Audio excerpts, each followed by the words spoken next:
Good morning, Adam Good Palozie. morning. How are you? Not too bad yourself. Pretty darn good. I am excited to be talking to the man who is most commonly known these days as Krug. And I would love to hear more about your development of this very unique career that you're doing now. Well, I mean, I guess it started, I'm trying to think, like I've always had an interest in doing YouTube videos. And, I was all over the place at the start. I think some of my first YouTube videos were Dwarf Fortress videos, and they were up on my channel. They're still there. They're just unlisted now because they're pretty crude. Which, if you see some of my old stuff, that's pretty crude. This stuff's really crude. Are you talking about crude artistically or crude from a moral majority standpoint? Multiple perspectives, I'd say. But, I had done those videos and, nobody was watching except for my friend. Actually, I made a really good friend out of it.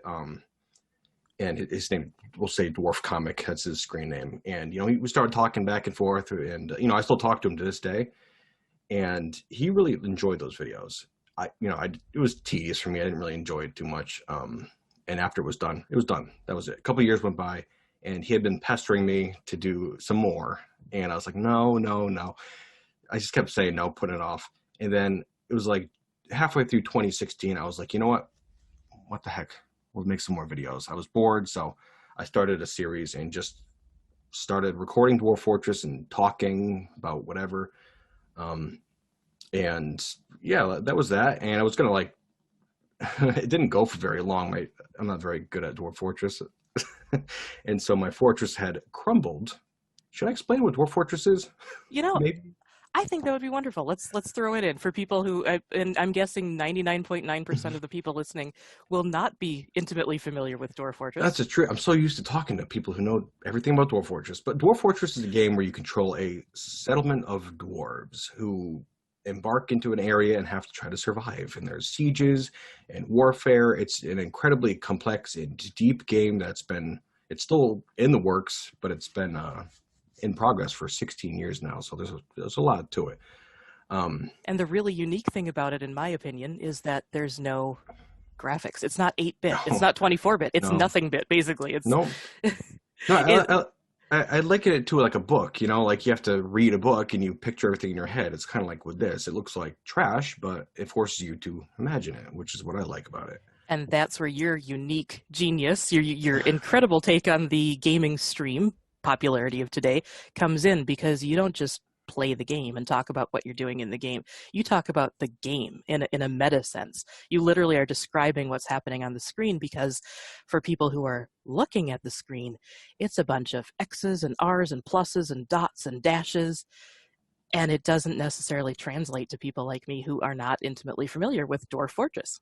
Right. Yeah, and that's well, it's why my friend liked it so much, because he liked to see the take on it, and I had done those videos just kind of messing around pretty much. And, I did it, and then I was basically through with it. And then another guy who was making Dwarf Fortress videos gave me a shout out, and I got up to like 200 subscribers, which back in the day was like, oh my God, 200 people are watching my stuff. That's crazy. And so I was kind of like on the fence. Should I keep going? I was like, strike while the iron's hot, right? So I just kept going, and got more subscribers and really stuck with it. And the ball just kept rolling, and it's still rolling today pretty much. What's your subscriber count at now? 110,000, I believe. Nice. So yeah, it's up there. And I just want to throw out too, that you also, it's not just the describing of the game and playing the game and streaming the YouTube, it's also art. Mm-hmm. So talk a little bit about the art and how did that develop? Both you and your wife draw these scenes, right? Yep. Well, I draw them and she colors them using crayons. Oh, nice. Yep. So explain how you sort of integrate that into your gameplay videos. Well, I'm trying to think of how that started. It started pretty early on. I had one episode where, like, I think just aside from the videos, I was just like, I wonder what this thing looks like, what that thing looks like. It did a couple pictures, and I put them in an episode just like right at the beginning. Normally, like today, I have the pictures scattered all throughout the episode, and Like back then, it was just like clumped together at the beginning. I was describing what things were, and people really got a kick out of it. So I was like, maybe that's something I should do. Just put some pictures in there from time to time. So I made it a thing. Like after the first, I think I started off with some major series of like 40 episodes or something, which was too much. You know, nobody was watching by the time I finished it. Then I had started another section, and I was like, all right, this one I'm going to refine that a little bit, you know, use everything I learned in that first big thing and kind of apply it to this next part. And I tried to scatter the artwork through the episodes to keep it a little bit more engaging. Even then, I wasn't doing too many pictures. I think like in the first episode of this second part that I did, it had like maybe 10 pictures in there or something like that, which, you know, was a lot more than I was doing. But today I do, like, I think in this last episode that I just did last week was, I want to say 55 pictures or something. So it's come away. I've been pushing myself. But And people really respond to that. I've noticed that you're getting a lot of fan art submissions too. People drawing mhm. the things that you're drawing, but sort of their own interpretation of it or their own improvements as they see it in their mind, because it is a Yeah. very imagination-based game. And And I love that too. I love seeing people's perspective. You know, it's like how people enjoy seeing what I do. I really enjoy seeing what people do as well. You know, interpret the things in my game. It's just as interesting. I'm seeing a huge lesson here for Vocation Creation listeners where we talk a lot about iteration and seeing what works with your audience that still is speaking from your own unique perspective and skills. You keep iterating because your audience will find you and they'll tell you what they want from you. hmm And you give them what they want and it just makes everybody happy, right? Right, definitely. I think it's you got to be careful with that though. Like, because some people will want certain things, and if you give them too much of it, I think it's like, you know, you don't want to spoil them. You got to keep certain things to be a bit like special, you know. And Really good insight. How do you guard against catering to the whims of a certain vocal minority too much? um, I don't know. You just kind of got to develop a skin for it, I guess. Like one of the things I get requested to do is because in the fortress, I'm just showing off what I want to show off. But like some other people, because you know they realize it's a full-on game in the background, they'll want to see every single bit of the fortress. Like I could release my game files so people can download it and see everything in the fortress. And I don't know. It just I feel like it makes it a little less special. Like you kind of got to imagine what's in it, like Yeah. yourself. I guess I don't know. It's hard to explain. Well, it's kind of part of your approach too. It's very much it's describing what's happening in your imagination in this world of Mhm. dwarves. So if you release the game files, it's almost like you would be it's almost like a magician revealing his or her tricks. Right. Yeah. In a way, I could definitely. That makes sense. Yes, I would say that. Yeah, keeping the mystery. I like that, the intrigue. hmm So, did you know from a young age that you wanted to take an entrepreneurial path and sort of live, literally make your income from your own artistic output? Or is this just, it sounds like it's kind of happenstance. It is. It really definitely is. Like from a young age, like you know, when I was really young, I'd had all these dreams of like you know, I want to do my own thing. I'm gonna make my own path, like I'm sure everybody thinks. And then you know, I got older and I had gone. You know, I got through high school, went to college for one semester, and was like, boy, I hate this a lot. I've never been good at school. Just inattentive. I would doodle a lot. I don't know. I just didn't care that much. Wasn't a good student, terrible student. Um, and what happened was I had a job at a dog kennel, and I got it when I was 16. It was my first job I ever had. And as time went on, there was an apartment attached to the kennel, and the person who lived there moved out, and they needed somebody who lived there. So I moved into the kennel as like kind of the caretaker. And it was really great when I was 18, but as time goes on, you're working in a dog kennel, so you're not making that much money. Plus, you got a free house, so you kind of feel trapped. You know, like what am I going to do? Get a different job? I'm living in the kennel, so what do you do? At some point, I realized I was kind of in a trap, and really, it was because of that. I think that got me started on this whole YouTube path, pretty much. I started when I got those 200 subscribers there. I was like, okay, all right, that's something. Maybe I could work with this. I'm certainly not going to know if I don't try. So I'm going to put my all into this and really try my best because I don't really have much choices. And you Didn't were go to still, college. yeah, you were still working in the meantime, so you had that sort of safety net, right? Yep. Yeah. But I love that. Start small and see what works, see what feels right. yeah, just gotta put your head down and bull forward, I guess. And if you don't, then you're not gonna ever know. The trade off was that I had to work at my job plus do the videos and really put my all into them too. So it was pretty intensive for a Yeah, long time.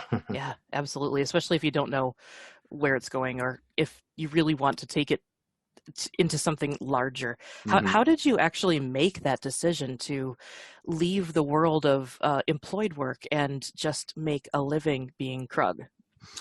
Well, yeah, that was it was difficult. That was difficult because trying to remember that was towards the beginning of 2017. I had started a new series and it was doing pretty well. I was getting to the end of it, and you know, at this point, I've been striving for 30 pictures per episode, plus doing the full edited episodes, staying up extremely late at night. I was getting probably between 1 and 4 hours of sleep a night for a long, long time, which is terrible. No days off. I couldn't do anything on the side, and it was actually miserable. Like I couldn't go to like Subway and get a sandwich or something. I had no time for it. I had to get out of work and work on the videos, which I did enjoy it, but it gets to be a bit much. And so I got to the end of this series and I made a plea because I have a Patreon. And that's where I get most of my income from. I made a plea to my audience like, hey, guys, if we want to see some more of this, if we want this to continue, then I kind of need your help.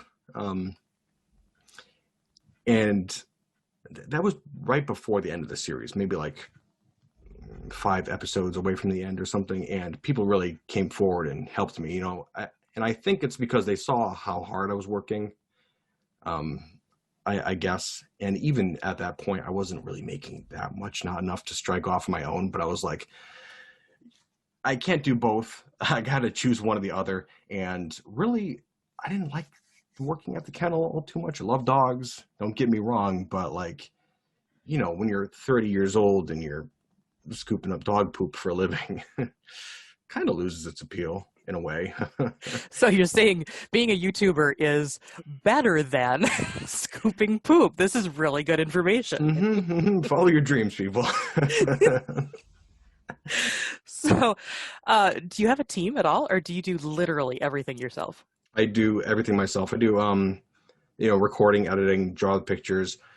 Mrs. K, my wife, does all the coloring of the pictures.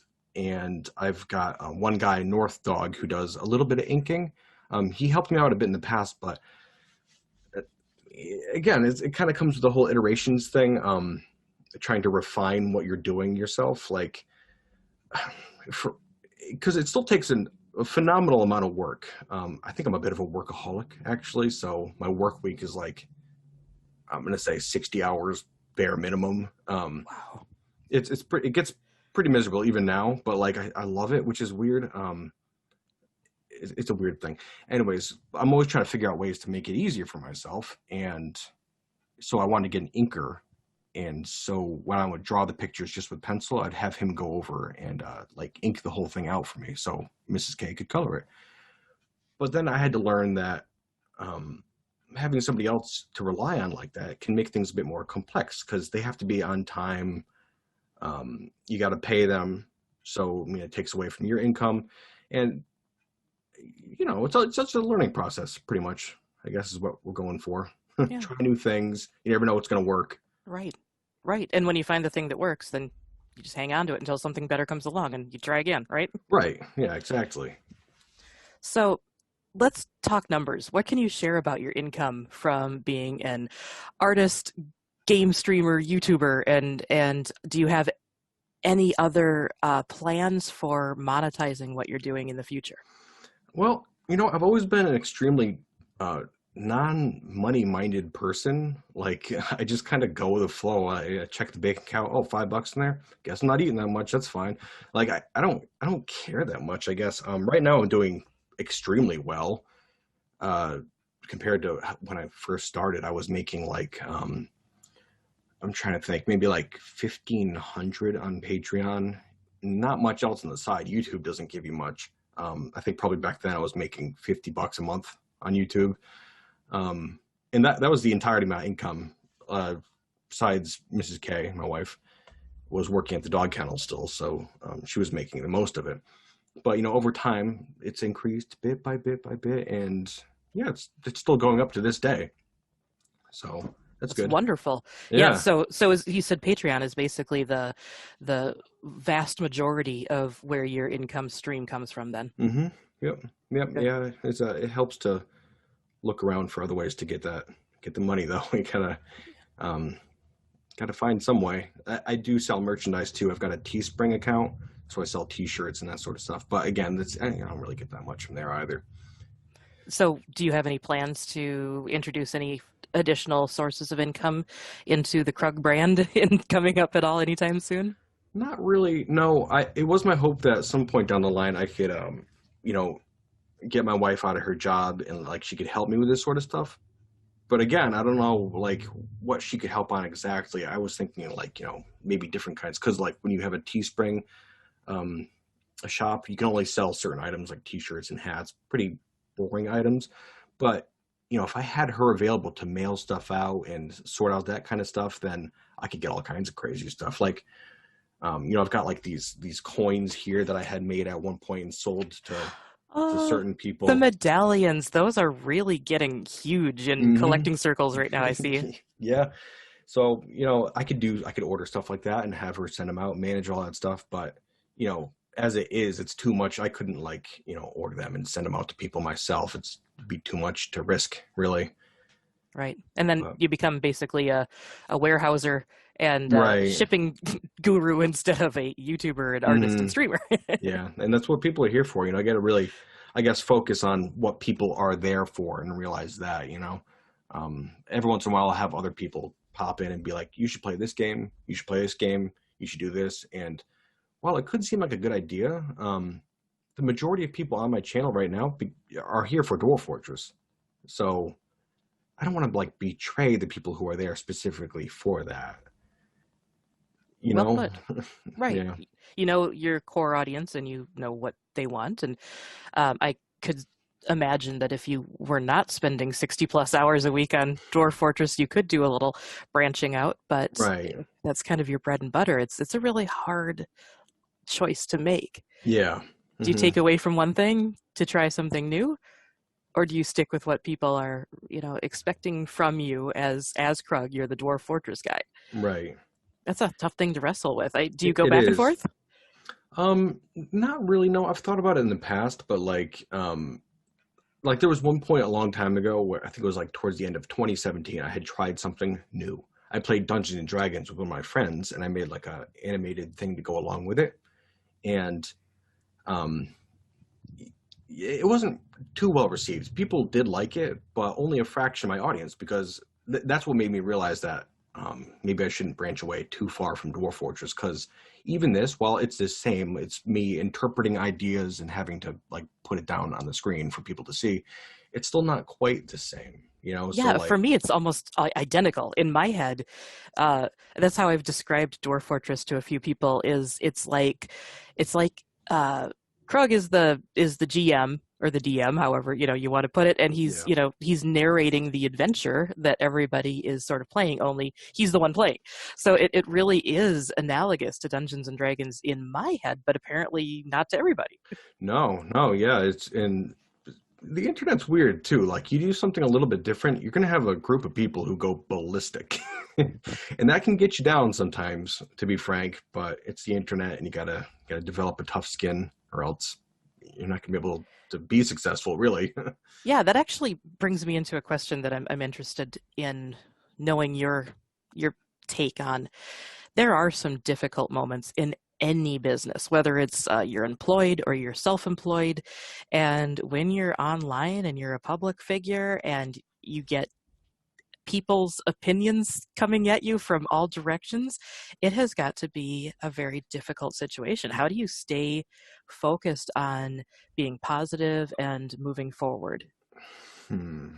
Well, it's something that I still wrestle with a bit, because like, as I've said, every once in a while you get that one person who goes ballistic. But I think I try to focus personally, this is my own perspective, that my audience overall is incredibly supportive. I'll say 99% of the comments I get are just beaming, positive, no criticism at all. Just like, you're the best. We love you, blah, blah, blah, blah. I love them. I don't mean blah, blah, blah, blah. Right. Yada, yada, all that stuff. No, Yeah, etc. I just get so tiring. Oh my gosh. I don't mean that at all. But like, they're also positive that like when I do get, it feels selfish to me to even give any attention to the ones that are extremely negative. Like honestly, the ones that hurt more are ones who are like, hey, I like this, but not as much as this old one, and I'll be like, oh, dagger to my soul, because like they're not the ones who are just venomous and toxic, that sort of stuff. It's easy to just write them off like, oh, somebody just hateful or, having a bad day or something. But the ones that are like, that seem like a more genuine criticism, those are the ones that I think about more. I think, because you can tell it's somebody who actually really cares and isn't enjoying what I'm doing currently, I guess. But yeah. It makes me think of a comment I saw. You have a brand new series, and I don't remember if it was from the first video of the series or the last video or two from the last series, but somebody had, and I'm sure this probably happens a lot, and it's just I only saw one, but somebody had said, "You put too many pictures in now." And I was just wondering, like, wow, that's so subjective, Yeah, it definitely is. Yeah, you got to picture it that way. Like, some people do say that. That's something I've seen often enough. Like, they just want to hear me talk and describe things in the game. Those ones hurt. I won't lie, because probably half of my work week is drawing the pictures. Like, as I said, I did 55 or so in this last episode, and each one of those takes, we'll say, a half hour to do, at least. So when you get down to it, that's quite a chunk. That's maybe Wow. like, as I said, like half the week. Yeah. So which do you enjoy more? Since you are increasing the amount of artwork that you're putting into each episode, are you finding that to be one of the more enjoyable ways that you spend your time? Or what is like the best part of what you do to you? Okay, well, this is something I was hoping to touch on, actually, because I hear the whole like, you're following your dreams thing, you're doing what you love. I changed my schedule recently. I'm not sure if you saw that. I take every fourth week off now from doing a video, because 60-hour work week is a bit much every single week, and then it's like there's no end in sight, so you start to feel a little hopeless. It's been working out great.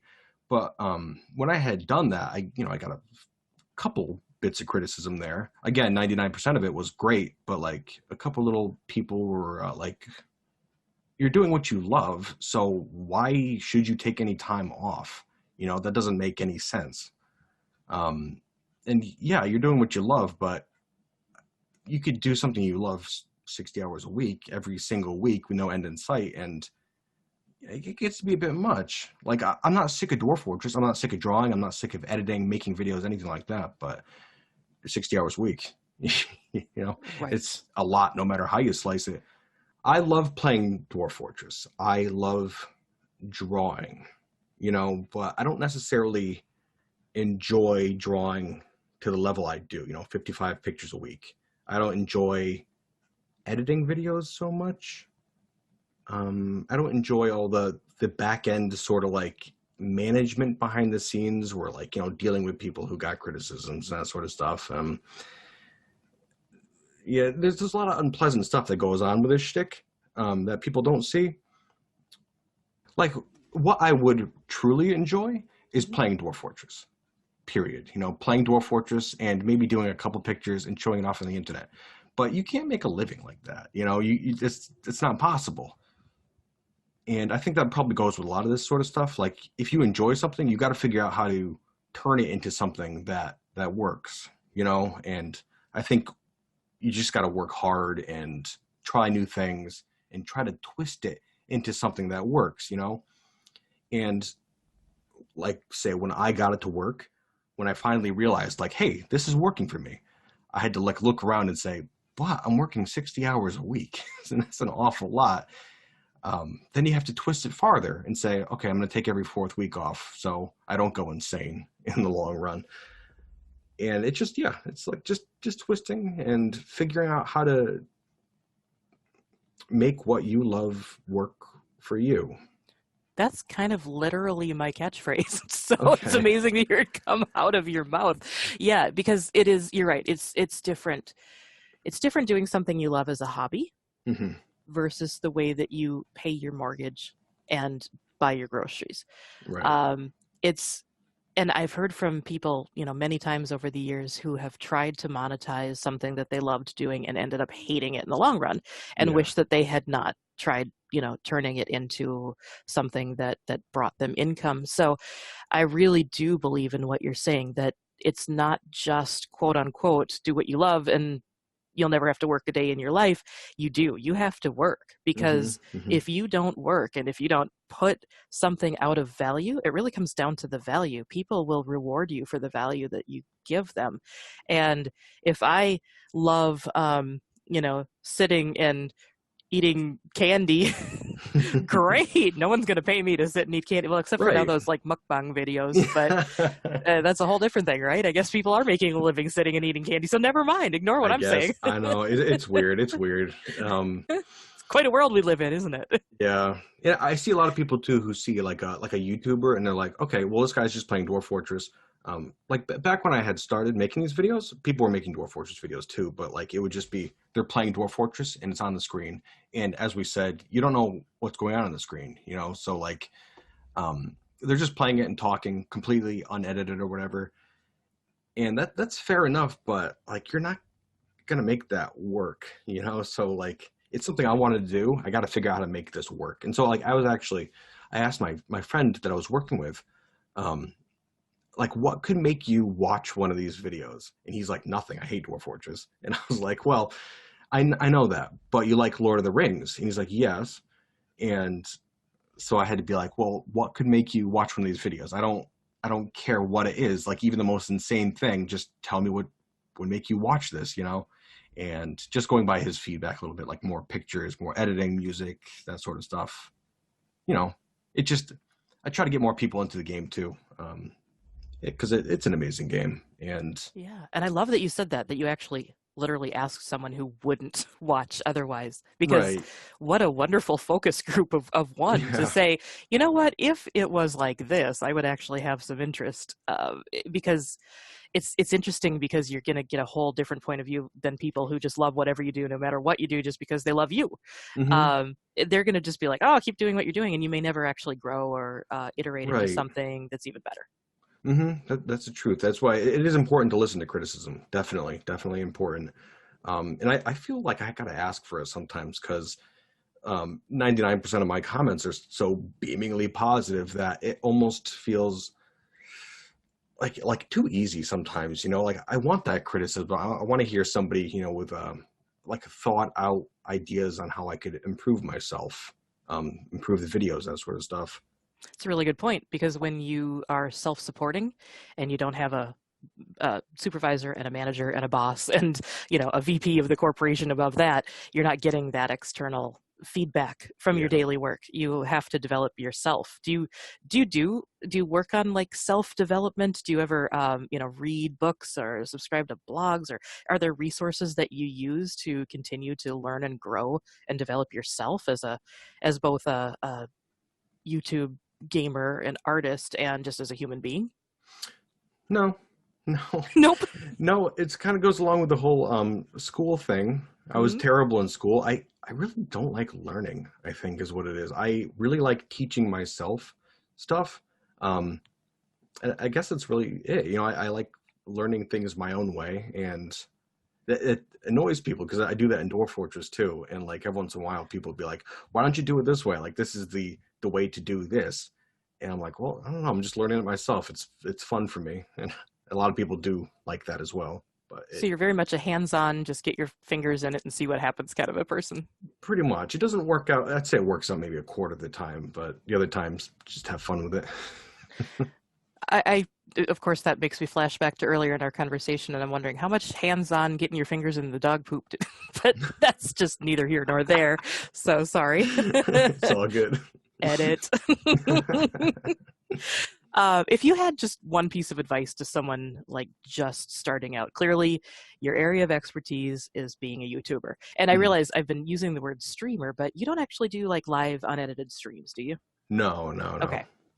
So strictly pre-recorded, edited, produced YouTube videos. Hmm. And so if you were to give some advice to someone who had an abiding passion on something that was able to be YouTube videoed, what would you tell them? I'd say just do it. You know, I have a lot of even very close friends who want to make YouTube videos, and they think they've got to get everything 100% correct the first time they do it. And it's frustrating to me because I'll tell you, just look at my old videos. You know, I didn't know what I was doing at all. You know, and it's okay. You don't have to know exactly what you're doing. Just do it, and you get a feel for it. You know, the next time you do it, you can be a little bit better. You can be a little bit better. And it's also important to realize that it's never going to be perfect. Like, no matter how long you do, it's not going to be perfect. You know, Totally unattainable goal. Absolutely. right? Exactly, 100% unattainable. So the best you could do is just do it. You know, have fun at first. Definitely just do it to have fun, and then if you can get the fun to work, then start twisting it. You know, um, yeah, I like that you call it twisting, where I say the word twist it. iterating a lot, but Right. twist just it. just twist it a little bit. It makes me think of braiding. You could bring in another piece too and Right, braid in the exactly. twists. Exactly. Yes. Break and get more complex. You take little bits out. Hmm. Yeah. Cool. Well, thank you so much. Where can our listeners connect with you online? YouTube. That's pretty much it, really. YouTube, Twitter. I've got a Twitter account, but you know, I go on there only occasionally. And they're under the name Kruggsmash, right? Yep, you Is that a got it. Hulk reference? No, no. Actually, that was a AOL screen name from back in the day. It was a Dungeons and Dragons character, Krug, orc who liked to smash things. Kruggsmash. Kruggsmash. And you said you have a Patreon too. I do, yes. Is that also under, is it patreon.com/Kruggsmash? Probably something like that. Yeah, Something like that. You're easy to find, right? yeah, yeah. I don't advertise the Patreon. I think people appreciate that too. Sure. Sure. Yeah. It's, yeah, I can tell you're very low key about the money coming in Hmm. portion of the work. Yeah. Yeah, you're just focusing on the art that you're making, and the fact that it brings you income is sort of a happy bonus, it almost sounds like. Pretty much. Yeah. Yeah. Actually, you know what? Now that I'm thinking of it, one of the reasons I really went like full bore into this because like when you're growing up and you watch TV and stuff, Sesame Street, that sort of stuff, like all those kids shows, they say follow your dreams and everything will come true. That sort of, I'm gonna say, sappy stuff, you know. And when it came down to it, I was like, all right, were all those shows lies? Because they feel like they were lies. And so when I had gone to this, I was like, you know what, just do it. I'm gonna be good. I'm gonna do this. I'm not gonna try to scrape money out of people. I'm not gonna try to trick people. I'm just gonna try really hard and do what I love and be honest about things, be transparent about things. And it started working. And I was like, oh my God, this is actually working. I didn't see this happening at all. Wow. and Sesame Street didn't lie to you. no, you know, it's crazy. Big Bird, my man. It's funny. I am not a woo-woo person, but like the truth behind what you're doing, the truth as it pertains to you and your Yeah. uniqueness in the world. You do what's true to you, and if it's something that drives you to turn it into something that can bring an income in, which some people are just naturally entrepreneurial. I don't think it's a bad thing to want to make money from the value that you put out in the world, because I think some people, it's just a driving force, whether they want to get rich or not. They still want to, it's almost a way to um, keep score, but Yeah. not in like the, greed is good, Gordon Gekko kind of way, but more Yeah. like I'm doing something that matters because Hmm. people are responding and paying me for it. And I really get that feel from what you're talking about here. Hmm. Your focus is on doing what you can do that is fun for you and fun for your audience in the best way that you can. And the fact that your audience responds by supporting you on Patreon and buying your merchandise just goes to show you that you're doing well. Right. Yeah. Yeah. I think it's worked. It's worked out well. Just do what you love, and I don't know. And the I don't money will know. follow. I guess. I mean, pretty much.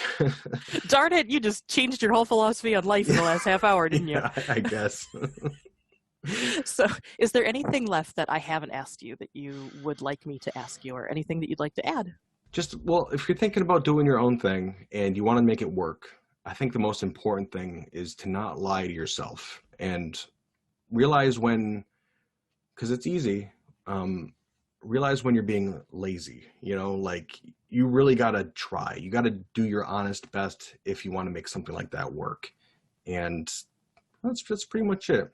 Just do your honest best, and it's the best you could do, I guess. You don't need anything fancy. Just try and make do.